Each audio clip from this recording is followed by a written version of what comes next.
C'est dans le contexte de célébration cette année du 60e anniversaire de l'établissement des relations d'amitié et de coopération entre la Fédération de Russie et la République du Congo qu'a eu lieu ce mardi à Oyo la rencontre entre le chef de l'État congolais et le ministre russe des Affaires étrangères.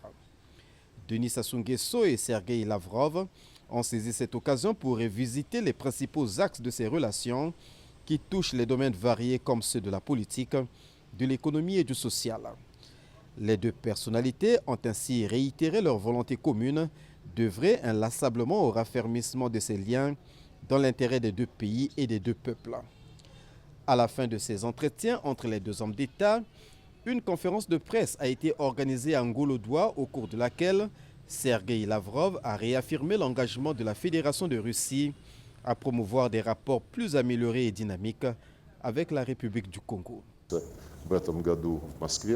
Nous avons confirmé la nécessité de bien préparer la réunion de la commission intergouvernementale sur les questions commerciales et économiques qui se tiendra cette fois-ci à Moscou. Et nous avons également mentionné les secteurs prioritaires qui seront passés en revue lors de cette réunion de la commission intergouvernementale. Il a été convenu de continuer notre coopération en matière militaire et technique. Ce qui a été approuvé par le président Sassou Nguesso. Il a été convenu de renforcer les capacités de défense de la République du Congo. Notre coopération en matière humanitaire va bon train également. Et chaque année, nous octroyons 250 bourses d'État aux étudiants de la République du Congo qui viennent faire leurs études en Fédération de Russie. Il est à noter que l'indice, c'est le plus grand nombre de bourses octroyées en pays étrangers. Toujours dans le cadre de ces relations d'amitié et de coopération, le ministre Sergueï Lavrov a réitéré la volonté de la Russie de construire au Congo un laboratoire de recherche sur les maladies infectieuses.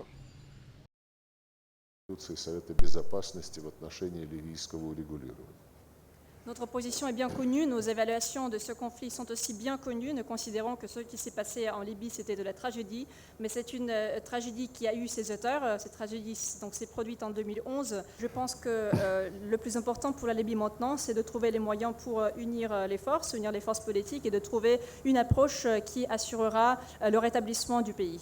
Et je pense que c'est la position qui a été adoptée par l'Union africaine et par le président Sassou Nguesso personnellement en tant que président du comité du haut niveau sur la Libye. Et bien sûr, nous soutiendrons l'initiative du président Sassou Nguesso qui vise à organiser une conférence interlibyenne, une vraie conférence interlibyenne, et nous utiliserons nos contacts avec les différents acteurs politiques libyens pour que cette conférence puisse avoir lieu.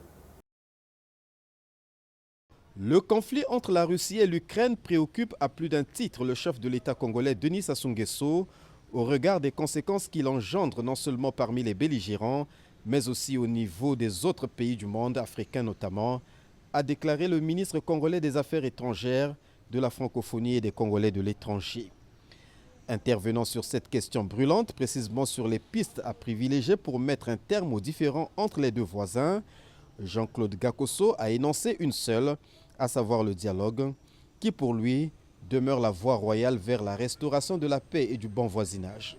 Beaucoup de ceux qui glosent sur les événements en Ukraine ne savent même pas que l'âme de la Russie, ce qu'on appelle la Kievskaya Rus, est née précisément à Kiev, dans la ville de Kiev. La position qui est la nôtre, qui est restée invariable, c'est la recherche absolue d'une solution négociée. De toute façon, toutes les guerres dans l'histoire finissent autour de la table de négociation. Évidemment, dans un conflit de ce genre, si on recherche vraiment la paix, il faut autour de la table les deux protagonistes. Dans sa volonté de régler le conflit russo-ukrainien, la République du Congo a fait partie en juin 2023 de la mission de médiation africaine qui s'est rendue à Kiev et à Saint-Pétersbourg pour rencontrer respectivement le président ukrainien Volodymyr Zelensky et russe Vladimir Poutine, a rappelé Jean-Claude Gakosso. Cette visite de travail du ministre Sergueï Lavrov au Congo fait partie d'une tournée africaine commencée en Guinée et qui va se poursuivre au Burkina Faso et au Tchad. L'idée de cette initiative africaine, en fait, elle est bien née ici au Congo. Et elle a été la concrétisation de la vision qui est la nôtre dans ce conflit. Vous savez, l'Afrique est regardée de par le monde comme le continent de la sagesse ancestrale. Il y a beaucoup de sagesse sur ce continent. Et cette démarche était une démarche empreinte de sagesse. Les propositions qui avaient été formulées restent d'actualité. Beaucoup de ceux qui parlent de ces événements ne connaissent pas le pays, ne connaissent ni l'Ukraine ni la Russie. Moi, j'ai toujours dit, on peut modifier l'histoire, on peut modifier le déroulement de l'histoire, mais la géographie, jamais on ne pourra la changer. L'Ukraine aura toujours comme voisin à l'est la Russie.